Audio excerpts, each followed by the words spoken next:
2వ వచనం చదువుకుందాం. 1-2 వచనాలు.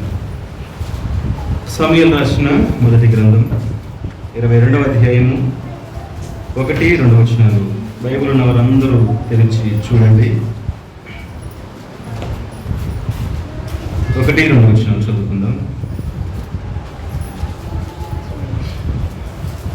దావీదు అక్కడి నుండి బయలుదేరి అదుల్లాము గుహలోనికి తప్పించుకొని పోగా అతని సహోదరులను అతని తండ్రి ఇంటి వారందరూ ఆ సంగతి విని అతని ఎదుకు వచ్చారు. మరియు ఇబ్బంది గల వారందరూ, అప్పులు చేసుకుని వారందరూ, అసమాధానముగా నుండి వారందరూ అతని యుద్ధకు కూడుకొనగా అతడు వారికి అధిపతి ఆయను. అతని యుద్ధకు ఎక్కువ తక్కువ 400 మంది వచ్చి ఉండేది. చిన్న మాట ప్రార్థన. దయగల ప్రభువా, నీకు స్తోత్రాలు. చదువుకున్న లేఖన భాగాలు మీవి తండ్రి. ఎందుకోసము ఈ మాటలు మీరు రాయించితిరో అర్థం చేసుకోవడానికి కావలసిన జ్ఞానం, ఆత్మ సహాయము మీరు అందించండి. నిలబడి ఉన్న నాతో మీరు మాట్లాడండి, నన్ను సరిచేయండి. అదేవిధంగా చేరి వచ్చిన నీ బిడ్డలందరితో మాట్లాడి ప్రభువా నీ సారూప్యంలోనికి మార్చమని వేడుకుంటున్నాను. సమస్త మహిమ, ఘనత, ప్రభావము ఈ వాక్యము ద్వారా మీరు పొందుమని యేసు పేరట ప్రార్థన చేసి అడిగి వేడుకుంటున్నాము తండ్రి, ఆమేన్. ప్రభునందు ప్రియులారా, మీ అందరికీ ప్రభునామాన ప్రేమందనాలు తెలియపరుస్తున్నాను. మరి 2024వ సంవత్సరము చివరి మాసము. ఈ దినముతోనే మరి దాదాపుగా ప్రపంచవ్యాప్తంగా కూడా యేసు క్రీస్తు యొక్క జన్మదినం, క్రిస్మస్ సెలబ్రేషన్స్ ప్రారంభం అయ్యాయి. ఆల్రెడీ ఈరోజు చాలామంది వాట్సాప్ గ్రూపులో మెసేజ్ ఇచ్చారు. మరి ఎంతో సంతోషము. ప్రభు యొక్క పుట్టుకను జ్ఞాపకం చేసుకుంటూ సువార్తను ప్రకటించుట ఎంతో మంచి సదావకాశముగా ఉపయోగించుకొని మనము సువార్త ప్రకటించుకోవడానికి ఇదొక ఆధారం మరి చేసుకొని ప్రకటిస్తున్నారు. చాలా సంతోషం. మరి ఈ దినము చదువుకున్న లేఖన భాగము చాలా విలువైనటువంటి దేవుని మాటలు ఇవి. గత 2 వారాలు కూడా అబషలోము, దావీదు వారికి జరిగిన యుద్ధ సమాచారం. ఆ యుద్ధములో దావీదు పక్షాన ఉన్నవారు ఎవరెవరు, వారి పేర్లేమిటి, ఆ పేర్లకు అర్థాలు, వారు నిలిచి ఉన్న స్థలాలు ఎలాంటివి, ఆ స్థలాల్లో ఉన్నటువంటి అర్థాలు, ఎంతో విలువైన సమాచారము బైబిల్లో నుంచి మనము గ్రహించాం.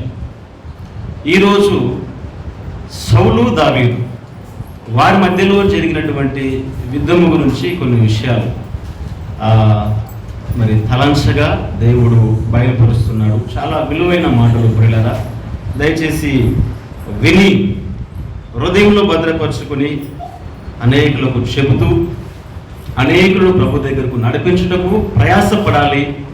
చాలా చాలా విలువైన మాటలు ఇవి. ఇక్కడే దొరుకుతాయి, ఎక్కడ దొరకవు. అంటే సంఘాల్లో దొరుకుతాయి. ఇక్కడ ఆకీసు రాజు నుంచి దావీదు పారిపోయి సౌలుకు భయపడుతూనే పారిపోతున్నాడంటే పిరికితనం కాదు. ఎందుకు గొడవ, ఎందుకు సౌలుతో యుద్ధం చేయాలి అని తను తాను తగ్గించుకొని ఈ దావీదు ఆ సౌలు నుంచి దూరం అయిపోతున్నాడు. అరణ్యము గుండా వెళ్ళిపోతున్నాడు. వెళ్ళిపోతూ ఉంటే అక్కడ 22వ అధ్యాయం వచ్చేసరికి దావీదు అదుల్లాము అనే ఒక గుహలో దాగుకున్నాడు. ఏ గుహ అండి? అదుల్లాము అనే గుహ. గుహ అనగానే హెజ్బెల్ గుహ కాదండి. యాక్చువల్గా అవే ఇక్కడ రాయబడేటివి గుహలన్నీ కూడా అవే. హెజ్బొల్లా, ఇరాన్, ఇరాక్ మనం చూసాం కదా. ఎక్కడ ఏ గుహలో దాక్కున్నా కానీ వదిలిపెట్టలేదు ఇజ్రాయేల్. అలాంటి గుహలో దావీదు వెళ్ళి దాక్కున్నాడు. ప్రాణ భయము చేత దాగుకుంటే అతని దగ్గరికి ఎవరెవరు వచ్చారంటే, నెంబర్ 1 తన సహోదరులు, ఆ అతని దగ్గరికి వచ్చారు. తర్వాత రెండవది ఎవరు వచ్చారు? అతని తండ్రి ఇంటి వారు, అంటే సహోదరులు తండ్రి ఇంటి వారు ఒకటి, వాళ్ళు వచ్చారు. రెండవది ఎవరు వచ్చారు? ఇబ్బందులు ఉన్నవారు వచ్చారు. మూడవది ఎవరు వచ్చారు? అప్పులు చేసుకున్న వారు వచ్చారు. నాలుగవది అసమాధానముగా ఉన్నవారు వచ్చారు. అప్పులు చేసుకున్న వాళ్ళకి చివరికి దావీదు అధిపతి అయ్యాడండి. ఎవరికి అధిపతి అయ్యాడు? అప్పులకు అధిపతి అయ్యాడు దావీదు. అప్పులు చేసుకున్న వాళ్ళు, అసమాధానంగా ఉన్నవారు, ఇబ్బందుల్లో ఉన్నవారు, వీళ్ళందరూ వస్తే దావీదుకి భారమా కాదా? చెప్పండి, పోషించాలి కదా. దాదాపు ఎంతమంది వచ్చారు? వాళ్ళంతా 400 మంది వచ్చారండి. 400 మంది వస్తే దావీదుకి భారమా కాదా? చెప్పండి, ఆహారం పెట్టాలా లేదా? నమ్ముకొని వచ్చినప్పుడు అప్పులోడు వచ్చాడు. అప్పులోడు వస్తే నీ దగ్గర నన్ను ఏం చేస్తావో అన్నా, నేను అప్పు అయితే కట్టలేను, నీ దగ్గరికి వచ్చాను, నువ్వు ఏం చేస్తావో చెయ్యి ఏంటో. అప్పులందరూ వచ్చి దావీదు దగ్గర వచ్చి పడ్డారు. ఇప్పుడు సమాధానం అవతల వారికి ఎవరు చెప్పాలి? దావీదే చెప్పాలి. అప్పులోడు, అసమాధానంగా ఉన్నవాడు, ఇబ్బందుల్లో ఉన్నవారు, మరి ఇంటివారు అందరూ వచ్చి అతని దగ్గర ఉంటే ఇది చాలా భారం. నిజానికి అతనికే తినడానికి తిండి లేదు ఆ సమయంలో. సౌలు తరుముతున్నాడు, ఇతడు పారిపోతున్నాడు. అయ్యలారా, మీరందరూ 400 మంది వస్తే ఎలా పోషించగలను? మీరు పట్టణంలో ఉండండి, అక్కడ సౌలు ఉన్నాడు, మిమ్మల్ని పోషిస్తాడు. మీరు నా దగ్గరకు వస్తే నేను ఎలా మిమ్మల్ని పోషించాలి? ఇది దావీదుకు భారమే. ఈ సందర్భం ఎలా ఉందంటే సోదరులారా, ఇక్కడ కనపడే దావీదు ఎవరికి గుర్తుగా ఉన్నాడు అని దైవ గ్రంథంలో మనం చూస్తే, దావీదు అంటే ఆ పేరుకి అర్థము ప్రియుడు.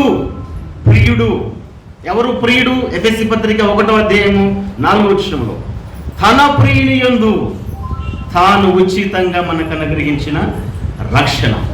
తన ప్రియుడు అంటే యేసు ప్రభుల వారు. ఈ కనబడే ఇక్కడ దావీదు యేసు ప్రభుల వారికి పోలికగా ఉన్నాడు. దావీదు దగ్గరకు ఏ విధంగా అయితే అసమాధానంగా ఉన్నవారు, అప్పులోళ్ళు, ఇబ్బందులు గల వారు వచ్చారో, యేసుక్రీస్తు లోకంలో ఉన్నప్పుడు ఆయన దగ్గర కూడా అందరూ అలాంటి వారు వచ్చారండి. అందరూ పంచాలు పెట్టుకొని వచ్చారు. అనారోగ్యంతో ఉన్నవారు వచ్చారు, ఆకలితో ఉన్నవారు వచ్చారు. నిజంగా దేవుని దగ్గరికి రావాలంటే ఒక భక్తుడు అంటాడు, దేవుని దగ్గరికి రావాలి అంటే డబ్బన్న పోవాలంట, జబ్బన్న రావాలి. ఊరికే మాట్లాడు మనిషి. అందుకే దేవుడు అప్పుడప్పుడు అలా వెడుతుంటాడు. డబ్బన్న పోవాలి, జబ్బన్న రావాలి. అప్పుడే మనిషి దేవుడు గుర్తుకొస్తాడు. అన్నీ ఉన్నాయనుకోండి, నా ఎంత మునగలు లేడని విర్రవీగుతాం. మనిషి నైజం ఇది. అయితే ఇక్కడ దావీదు దగ్గరకు పిల్లరా అందరూ అసమాధానముతో ఉన్నవారు వచ్చారు, ఇబ్బందులు ఉన్నవారు వచ్చారు. చాలా రకరకాలుగా వచ్చినప్పుడు దావీదు పరిస్థితి అక్కడ ఎలా ఉందంటే, సౌలు తరుముతున్నాడు కాబట్టి దావీదు పారిపోతున్నాడు. ఆకీష్ దగ్గర ఉన్నాడు, ఫిలిస్తీన్ల దగ్గర ఉన్నాడు, ఇప్పుడు యెజ్బోల ఇప్పుడు ఈ గుహలో ఉన్నాడు, అదుల్లాము గుహలో ఉంటాడు. మరి కొద్దిసేపు అయితే మన అక్కడ విడిచిపెట్టి మరలా వెళ్ళిపోతాడు. ఇక్కడ మనం ఆలోచించదగ్గ విషయం ఏమిటంటే, ఎందుకు దావీదు తరమబడుతున్నాడు, ఎందుకు దావీదు ఆ సౌలు నుంచి తప్పించుకొని పోతున్నాడు అని అంటే ఒకే ఒక కారణము. సమూయేలు రాసినటువంటి మొదటి గ్రంథం 18వ అధ్యాయం చూడండి, 6వ వచనంలో. సమూయేలు రాసినటువంటి మొదటి గ్రంథం 18వ అధ్యాయము 6వ వచనము 7వ వచనాల్లో, దావీదు ఫిలిష్తీయుని హతము చేసి తిరిగి వచ్చినప్పుడు స్త్రీలు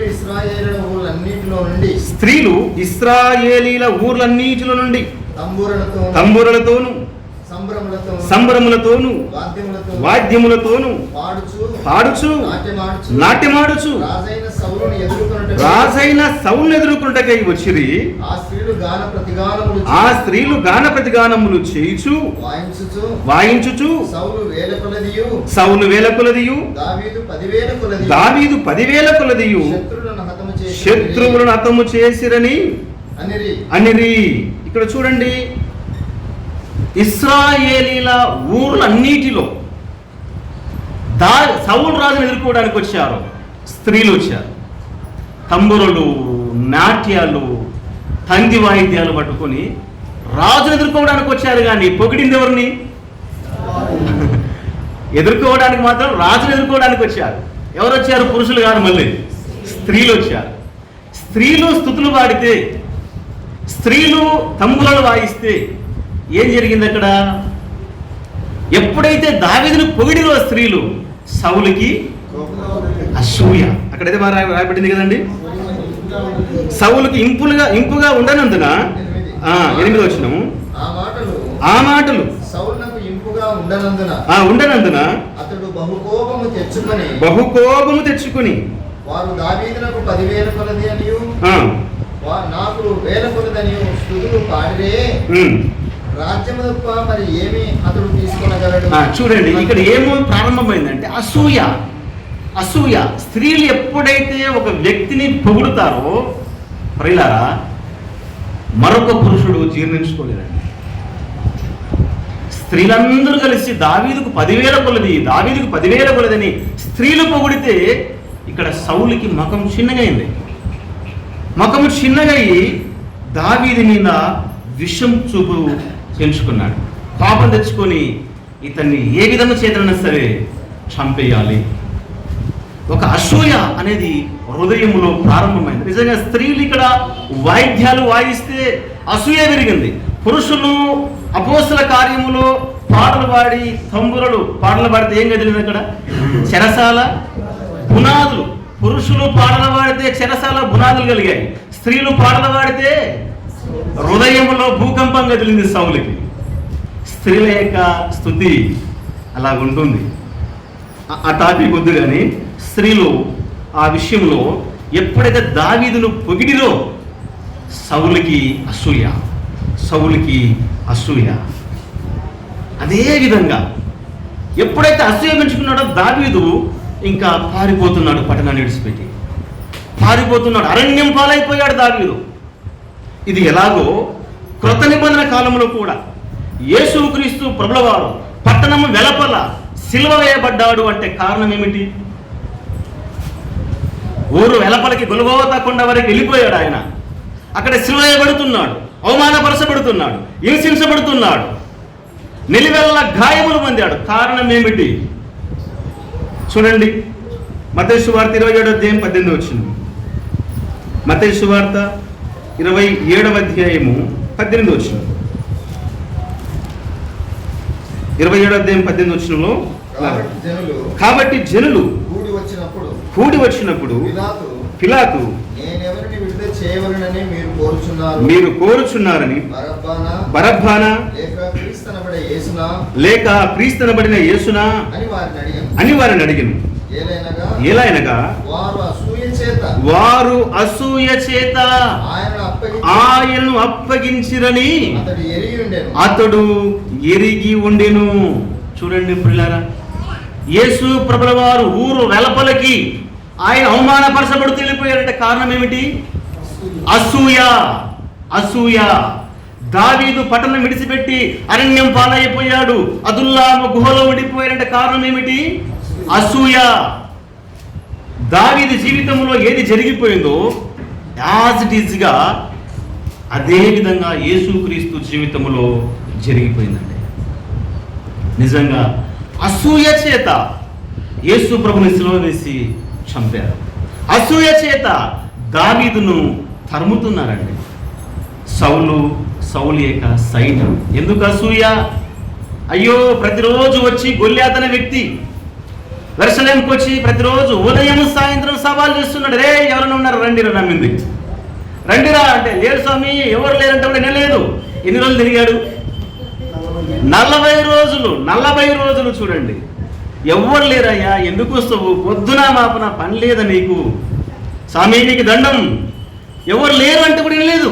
40 రోజులు ఉదయం సాయంత్రం వచ్చి రండిరా రండి అని పిలుస్తా ఉంటే ఈ సౌలు రాజు ఎక్కడో మూలగచ్చుకున్నాడు, డేరాల్లో ఉండిపోయాడు, దాగిపోయాడు. పౌరుషం కలిగి దావీదు ప్రియులారా ముందుకు వచ్చాడు. సౌలు ఎందుకు డేరాలో దాగిపోయాడు అంటే ప్రాణభయం. అని మీదకి పోతే నేను చచ్చిపోతా. ప్రాణభయం చేత అతడు తప్పుకున్నాడు. దావీదుకి లేదా ప్రాణభయము అంటే ప్రాణభయం ఉంది, అయినా ప్రాణాన్ని తెగించి అతడు యుద్ధంలోనికి వచ్చాడండి. అంటే ఆ ఘనత, స్త్రీలు పాడుతున్నారు కదా, దావీదుకు 10,000 కొలది అని. ఆ ఘనత, ఆ గౌరవం అనేది ఎలా వస్తుందంటే తెగింపు ద్వారా వస్తుందండి. తెగింపు ద్వారా వస్తుంది. నాకు పాటలు పాడాలి, నన్ను పైకి లేపాలంటే ఎవరు లేపరు. సంఘంలోనైనా సమాజంలోనైనా దేవుడు నిన్ను మెచ్చుకోవాలన్నా నీకు తెగింపు ఉండాలి. ప్రభువు కోసం బ్రతకడానికి, ప్రభువు కోసం ఇవ్వడానికి, ప్రభువు కోసం ఏం తెగిస్తున్నాం మనం ఈ చిన్న జీవిత కాలంలో? ఘనత, గౌరవం రావాలంటే దావీదులే తెగింపు మనిషి జీవితంలో ఉండాలి. ప్రియ సోదరులారా, దావీదు అక్కడ ప్రాణానికి తెగించి యుద్ధ రంగంలో అడుగుపెట్టి గొల్యాతును జయించాడు. ఆ తెగింపు ద్వారా ఘనత, గౌరవం వస్తే వారవలేని ఈ యొక్క సౌలు చంపాలి అని వచ్చాడండి. అప్పుడు దావీదు ఎక్కడికి వారిపోయి దాక్కున్నాడంటే అదుల్లాము గుహలో ఉండి మాట్లాడుతున్నాడు. నిజంగా ఈ గుహలో ఉండి 2 కీర్తనలు రాశాడండి దావీదు. ఈ గుహలో ఉండి 2 కీర్తనలు రాశాడు. చూడండి, ఒకటి కీర్తన గ్రంథము 57వ కీర్తన 4వ వచనం చూద్దాం. 57వ కీర్తన. నా ప్రాణము సింహముల మధ్యనున్నది, కోపేద్రేకుల మధ్యను నేను పండుకొనుచున్నాను. వారి దంతములు శూలములు, అవి అంబులు, వారి నాలుక వాడిగల కత్తి. ఇది 57వ కీర్తన పైన చిన్న అక్షరాల చేత గుహలో దావీదు సౌలు వద్ద నుండి పారిపోయినప్పుడు అతడు రచించినటువంటి కీర్తన. అయితే ఇతడు అంటున్నాడు, నా ప్రాణము సింహముల మధ్య ఉన్నది. ఆ సింహమే సౌలు. ఈ కీర్తన అక్కడే రాశాడు. ఈ వచనాలను కూడా ధ్యానం చేయవచ్చు. అదేవిధంగా 142వ కీర్తన కూడా అక్కడి నుంచి రాశాడు. 142వ కీర్తన పై చిన్న వచనాలు చూస్తే గుహలో ఉన్నప్పుడు దావీదు చేసిన ప్రార్థన అని ఉంటుంది. 4-6 వచనాలు చదవండి. 4వ వచనం. నా కుడి ప్రక్కన నిదానించు చూడుము, నన్ను ఎరిగిన వాడు ఒకడును నాకు లేకపోయేను, ఆశ్రయం ఏది నాకు దొరకలేదు, నా ఎడల జాలిపడువాడు ఒకడునూ లేడు. చూడండి, నాకు ఆశ్రయమే లేదు అని తనకు తానుగా ప్రియులారా దేవుని దగ్గర ప్రార్థన చేస్తున్నాడు. ఆశ్రయం లేదంటే దావీదు ఇప్పుడు ఎవరంటే నిరాశ్రయుడు. జాగ్రత్తగా వినండి మాటలు ప్రియులారా. దావీదు నాకు ఆశ్రయం లేదు అంటున్నాడంటే నిరాశ్రయుడు. నిరాశ్రయునికి ఆశ్రయం దొరికింది. అదే అదుల్లాము గుహ. నీకు ఆశ్రయం దొరికిందా? జీవితంలో నిరాశ్రయుడు ఉన్నావా? ఈ మధ్యాహ్న కాలం ముందు నిరాశ్రయులకు ఆశ్రయము అదుల్లాము గుహ. అదుల్లాము గుహలో దాగిపోయాడు. అదుల్లాము గుహ అంటే ఆ మాటకుండే అర్థము, ప్రియులారా నేను రాసుకున్నాను. ఆ మాటల్లో ఉన్నటువంటి సారం మనం చూస్తే విశ్రాంతినిచ్చే స్థలము. అదుల్లాము గుహ అంటే అర్థం ఏమిటి? విశ్రాంతినిచ్చే స్థలం. అయ్యమ్మ, ఈ మధ్యాహ్న కాలం ముందు నీ ప్రాణానికి విశ్రాంతి దొరికిందా? నీకు ఆశ్రయం దొరికిందా? నిరాశ్రయులకు ఆశ్రయం అదుల్లాము గుహ. అదుల్లాము గుహ అంటే విశ్రాంతినిచ్చే స్థలం. విశ్రాంతి ఎక్కడ దొరుకుతుంది అని నూతన నిబంధన గ్రంథములో మనము దాన్ని కన్వర్ట్ చేస్తే, తర్జుమలోకి వెళ్ళిపోతే నిరాశ్రయులకు ఆశ్రయము అదుల్లాము గుహ. అది విశ్రాంతినిచ్చే స్థలం. ఆ విశ్రాంతినిచ్చే స్థలమే దేవుని యొక్క మందిరం. ఇక్కడ సమాధానము దొరకాలి, ఇక్కడ ఆశ్రయము దొరకాలి, ఇక్కడ ఇబ్బందులు ఉన్న వారికి ఇబ్బందులు తీరాలి, ఇక్కడికి రావాలి. అదుల్లాము గుహ అంటే దేవుని యొక్క సంఘం. ఈ సంఘములో ప్రియులారా దావీదు ఉన్నాడు. ఆ దావీదే పరమ దావీదు, యేసుక్రీస్తు. ఈ సంఘానికి అధిపతి ఆయన. అదుల్లాము గుహకి అధిపతి దావీదు ఆ రోజు. ఈరోజు ఈ గుహకు, ఈ మందిరానికి యేసుక్రీస్తు అధిపతి. ఇక్కడ సమాధానం దొరకాలి, ఇక్కడ నెమ్మది దొరకాలి. రకరకాల మనుషులు వస్తారు సంఘానికి. సమాధానం ఉందా సంఘాల్లో ఈరోజు? ఆలోచన చేయండి. ఇదే సంఘము కాదు, ప్రపంచవ్యాప్తంగా మనకు తెలిసిన కోణములో సంఘాల్లో సమాధానము దొరుకుతుందా? లేదండి. సంగీతాల దగ్గర గొడవలు, పాటల దగ్గర గొడవలు, ప్రార్థన దగ్గర గొడవలు, వాక్యం చెప్పే కాడ గొడవలు. సమాధానం కోసం ప్రజలు వస్తే ఇక్కడ సమాధానం దొరకకపోతే ఎలా? ఇది సమాధానానికి నిలయం, ఇది ఆశ్రయం అనాథులకు, నిరాశ్రయులకు. సమాధానం పంచుతున్నామా? సమాధానాన్ని మనం పంచుతున్నామా? గొడవల చేత, అసూయల చేత, ద్వేషాల చేత, పగల చేత సంఘాలు ఈరోజు నడుస్తూ ఉంటే అక్కడ ప్రభువారు లేరు. ప్రభువు లేరండి, ప్రభువు లేడు. వాళ్ళు ఎవరున్నారు? యేసు ప్రభు లేడు, దావీదు లేడు, సాతానుడే అక్కడ ఉంటున్నాడు. సంఘాలను మహిళారా సమాధానం పంచాలి, సంతోషం పంచాలి. అసమాధానం గల వారికి సమాధానం, ఇబ్బందులు ఉన్న వారికి ఇబ్బందులు తీర్చబడే ఒక ఆలోచన ఇవ్వాలి. అయితే ప్రియ సోదరులారా, దేవుని యొక్క సంఘములో ఇది సమాధానం దొరకాలి, విశ్రాంతి దొరకాలి. పౌలు అంటాడు 1 కొరింథీ పత్రిక 3వ అధ్యాయం 17వ వచనంలో ఏమంటాడంటే, ఎవడైనను అన్నమాట చూడండి. 1 కొరింథీ పత్రిక 3వ అధ్యాయము 17వ వచనం, 3వ అధ్యాయం 17వ వచనంలో, ఎవడైనను దేవుని యొక్క ఆలయమును పాడు చేసిన దేవుడు వారిని పాడు చేయను. ఆలయములో ప్రియ సోదరులారా ఆలోచన చేయాలి, మనం గ్రహించాలి, మనం చాలా జాగ్రత్తగా కొద్ది కాలం జీవించాలి. దేవుని యొక్క సన్నిధిలో దేవుని యొక్క ఆలయాన్ని పాడు చేస్తే, ఏదో సమస్యలు పెట్టి సంఘాల్లో పాడు చేస్తే దేవుడు అని ఏం చేస్తాడంట? డౌటే లేదండి. నువ్వు పాడు చేస్తే నిన్ను దేవుడు పాడు చేస్తాడు, కన్ఫర్మ్. దాన్ని రిపీట్ చేయండి ఒకసారి మరలా.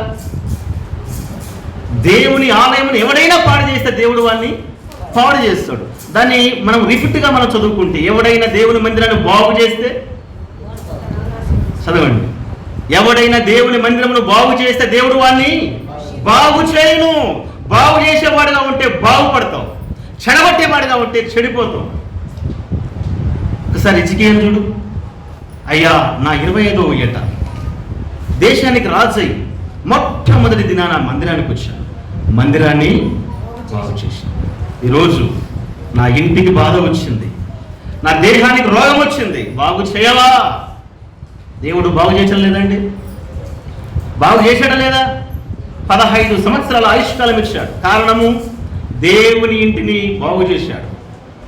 సంఘాన్ని ఈరోజు సమాధానములు నడపాలి, సంఘాన్ని కట్టాలి.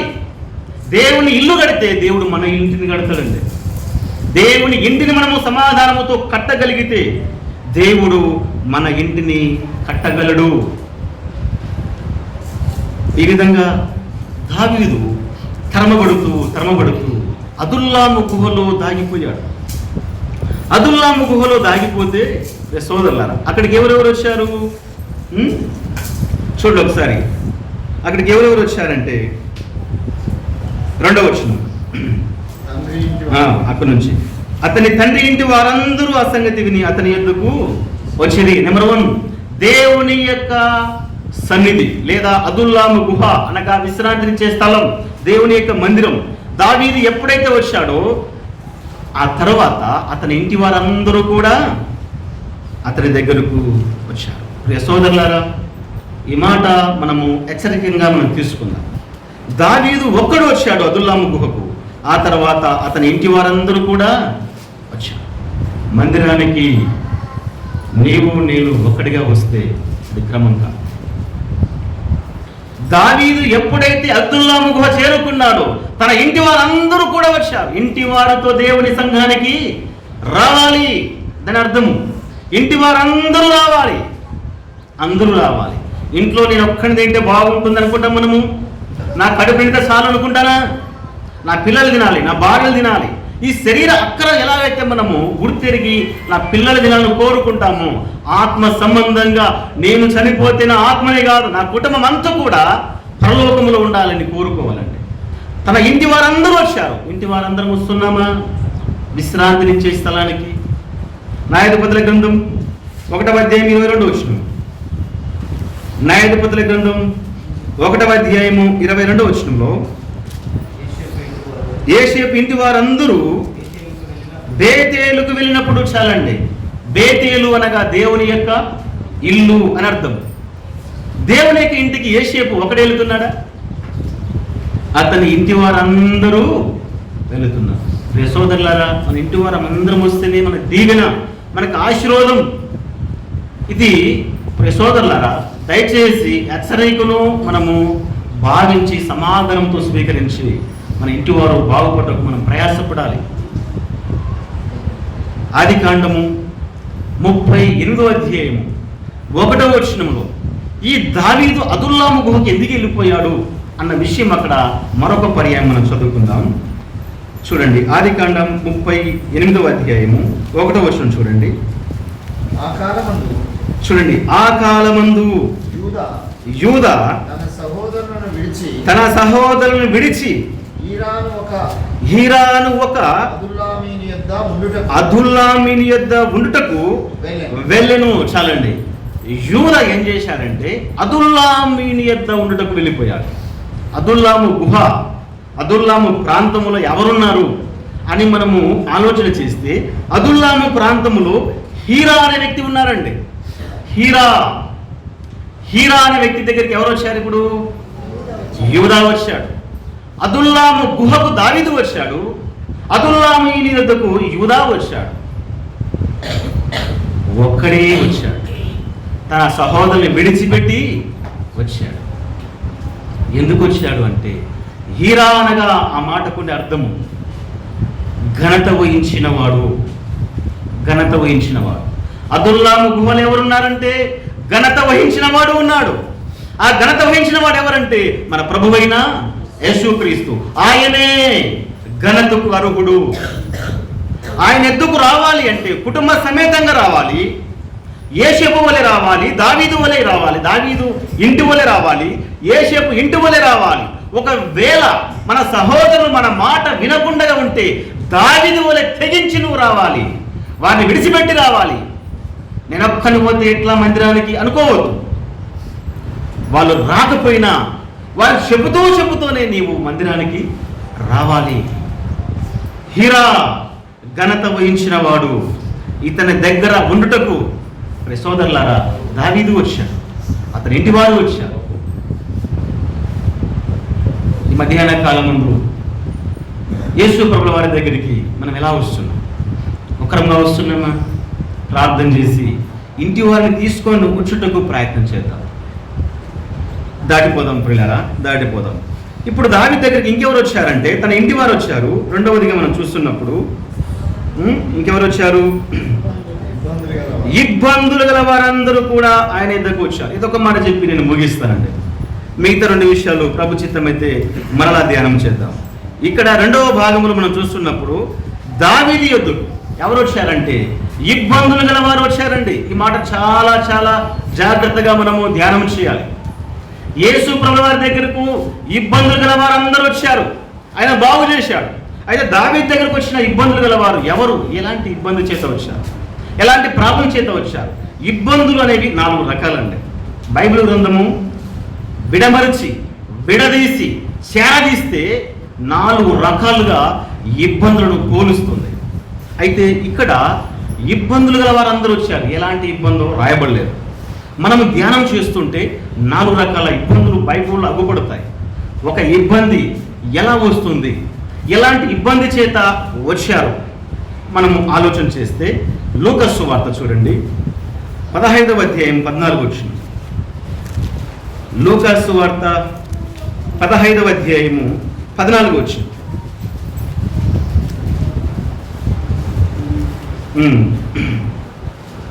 అదంతయు ఖర్చు చేసిన తర్వాత ఆ దేశమందు గొప్ప కరువు రాగా వాడు ఇబ్బంది పడసాగెను. ఎవరండి ఇతను? తప్పిపోయిన కుమారుడు ఇబ్బందులో ఉన్నారండి. ఎలాంటి ఇబ్బంది ఇది?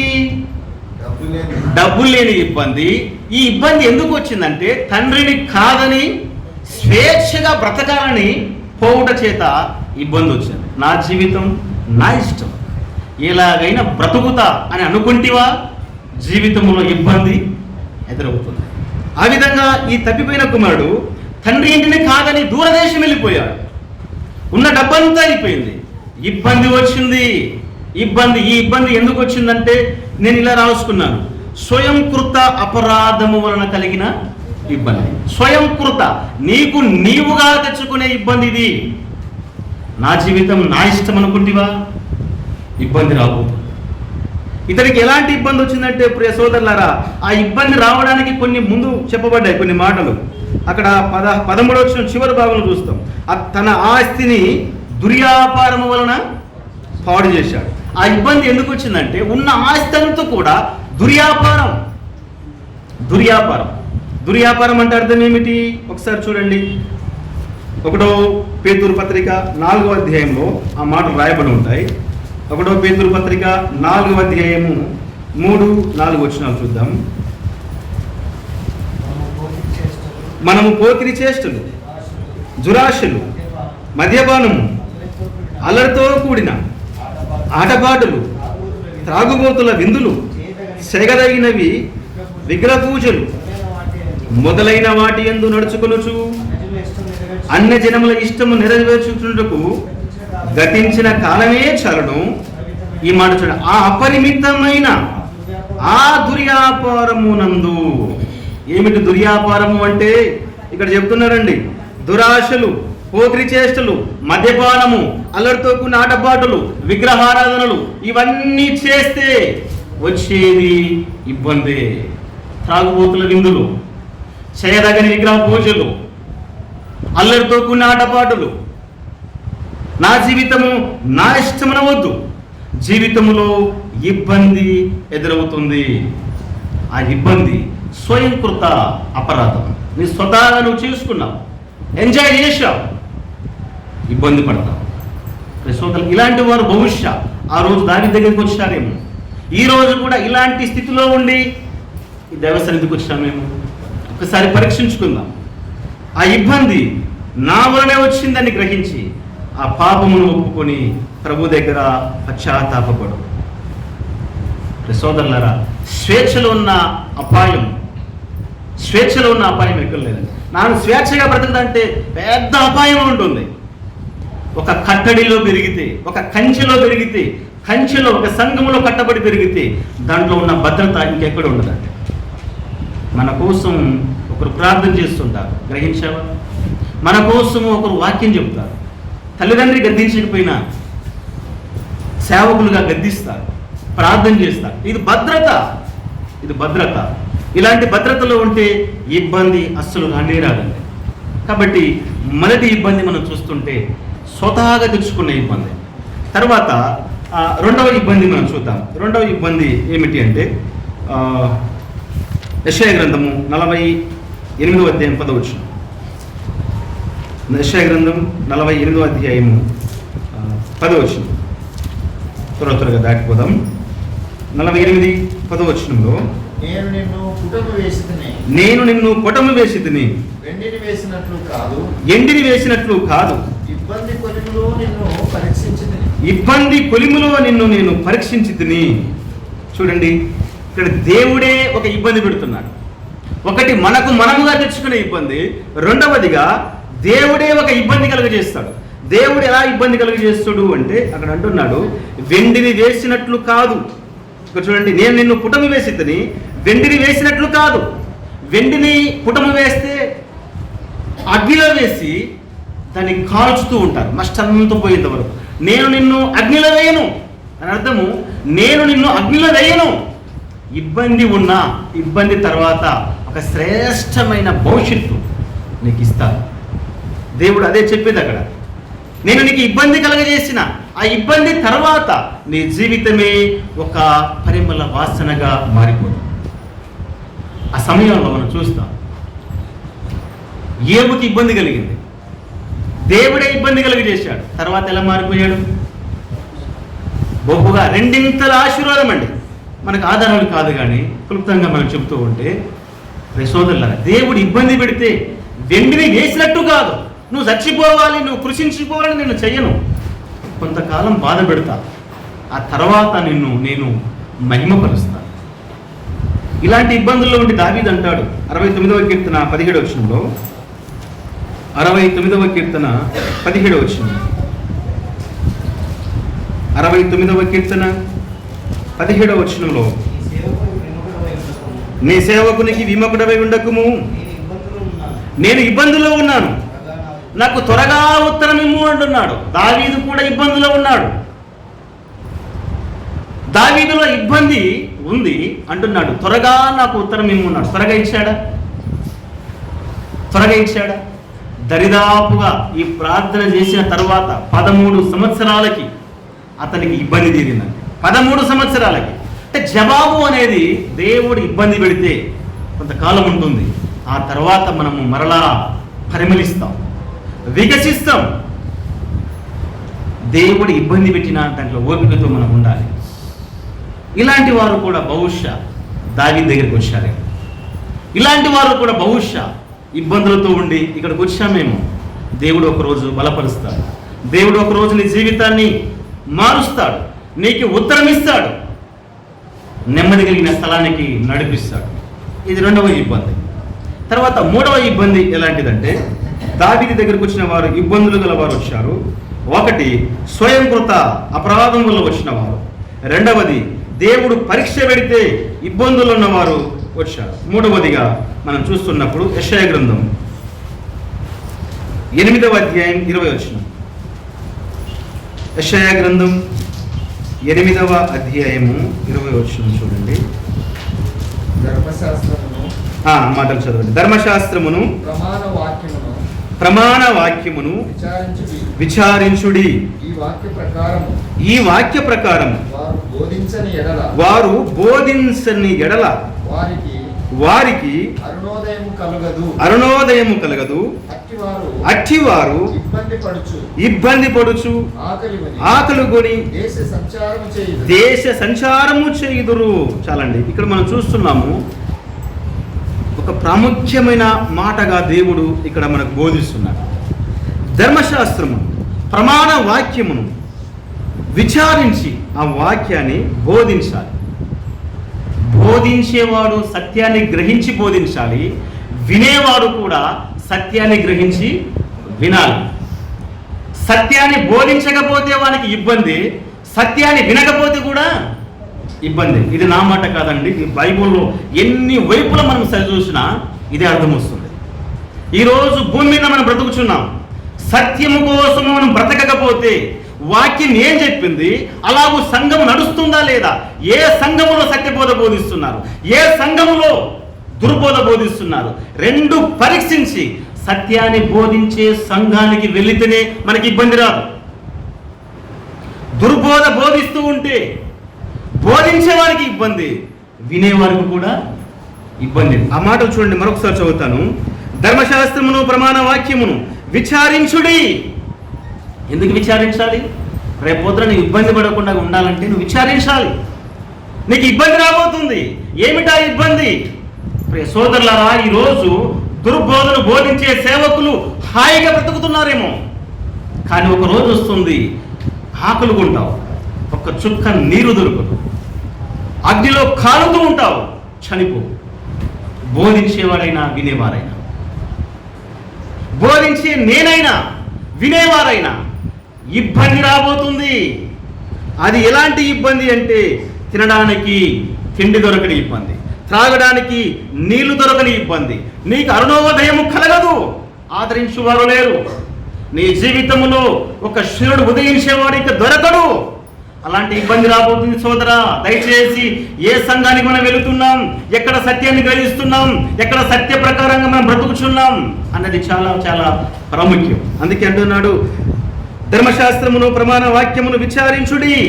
ఈ వాక్య ప్రకారం విచారించిన తర్వాత ఈ వాక్య ప్రకారం వారు బోధించని ఎడల వారికి అరుణోదయం కలగదు. బోధించే నేను సత్యవాక్యాన్ని సరిగా విభజించకుండా దుర్బోధంగా బోధిస్తే నాకు ఇబ్బంది. అమీదకు అంటాడు, అట్టివారు ఇబ్బందుల్లో పడుకు, ఆకలి కొంటారు, దప్పికొంటారు, దేశ దిమ్మరం అయిపోతారు. ఎంత భయంకరమైన ఇబ్బంది ఇది. దయచేసి ప్రియ సోదరులారా, ఈ మాటలు మనం వింటూ ఉన్నప్పుడు సత్యాన్ని బోధించే బోధకుల దగ్గర వాక్యాన్ని వినాలి. అదేవిధంగా విన్న వాక్యం ప్రకారంగా మనం బ్రతకాలండి. చెప్పతోడు సరిగా చెప్పకపోయినా విన్న మనము కూడా గ్రహించి వాక్యానుసారంగా మనం బ్రతకాలి.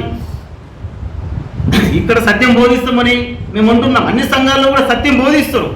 కానీ దుర్బోధ బోధిస్తే మనకి ఇబ్బంది. ఇదే సత్యం అనుకుంటే అది ఇబ్బంది. అయితే ఈ మధ్యాహ్న కాలం ముందు ఎలాంటి బోధను మనము ఇష్టపడుతున్నాం? నేను ఇప్పుడు చేసిన గంట ప్రసంగం చెప్పిన, 3/4 గంట చెప్పిన, ఓన్లీ వాక్యము ఉన్నది చెప్పడానికి నాకు సమయం చాలు. బయటి కథలు అస్సలు బోధించను. దేవుడు నాకు ఆ ప్రేరేపణ ఇవ్వడండి. ఉన్నది వివరించడానికే నా సమయం సరిపోతుంది. కల్పనా కథలు, ముసలమ్మ ముచ్చట్లు, నవ్వించడము, కవ్వించడము, ఇవి ఉండొచ్చు. కొంతమంది నవ్విస్తారు. అని దేవుడు నాకు ఎందుకో ఆ రూట్లో లేదా ఆ దర్శనం, ఆ వరం ఇవ్వలేదు. చివరికి దేవుడు ఇచ్చాడేమో. కానీ ఇక్కడ దేవుడు ఏం చెప్తున్నాడంటే, వాక్యాన్ని పరిశీలించాలి, విచారించాలి, గైకొని సత్యాన్ని మనము కలిగి బ్రతికితే భవిష్యత్తులో మనకి ఇబ్బంది రాదు. చనిపోయిన తర్వాత మన ఆత్మ భయంకరమైన ఇబ్బందుల్లోనికి వెళ్ళిపోతుంది. ఎవ్వరు ఆదరించేవారు ఉండరు. అరుణోదయం నీకు కలగదు. యేసు ప్రభుల వారు వచ్చి అయ్యా నన్ను రక్షించు అంటే నీకు అక్కడ అరుణోదయం కలగదు. కాబట్టి ఈ మూడవ రకమైన ఇబ్బంది, సత్యం కోసము సంఘానికి రావాలి. దావీదు యొద్దకు వచ్చి వారు అలాంటి వారే. సౌలు దగ్గర ఉండేవారు ఉన్నారు. అక్కడ అసత్యం ఉంది, అక్కడ విగ్రహారాధన ఉంది, అక్కడ పంచాంగాలు ఉన్నాయి, అక్కడ మరి సోదే ఉంది. అక్కడ సౌలు దగ్గర ఏమేముందండి? సోదే ఉంది, పంచాంగాలు ఉన్నాయి, కన్న పిశాచి ఉంది. అయ్యా మీ దండము నీకో దండమని, నీ రాజ్యానికి దండమని 400 మంది ఇక్కడికి వచ్చారండి. సౌలు విడిచిపెట్టి ఇక్కడికి వచ్చారంటే సోదరులారా, మనము కూడా కొన్ని విడవలసినటువంటి విషయాలు ఉన్నాయి. విడిచిపెట్టి దైవసన్నిధికి రావాలి, అదుల్లాము గురువుకు రావాలి, దేవుని సంఘానికి మనం రావాలి. ఇంకొకటి చెప్పి నేను ముగిస్తాను పిల్లరా. 4వ ఇబ్బంది, ఇది ఎలా కలుగుతుంది అంటే, దేవునికి మనకు మనమే ఇబ్బంది కలిగించుకోవాలి. అంటే దేవుని సేవ చేయుటకు మనం ఇబ్బందులు కలిగించుకోవాలి. దేవుని పని కోసము మనం ఇబ్బంది పడాలి. ఇబ్బంది పడేటంత సిచ్యువేషను మనం తెచ్చుకోవాలి. ఒక మాట అంటాడు పౌలు, 2 కొరింథీ పత్రిక 6వ అధ్యాయం చూడండి. 2 కొరింథీ పత్రిక 6వ అధ్యాయము 4వ వచనం నుంచి మనం చూస్తే 6-8 వచనాల వరకు చాలా విషయాలు ఉన్నాయి.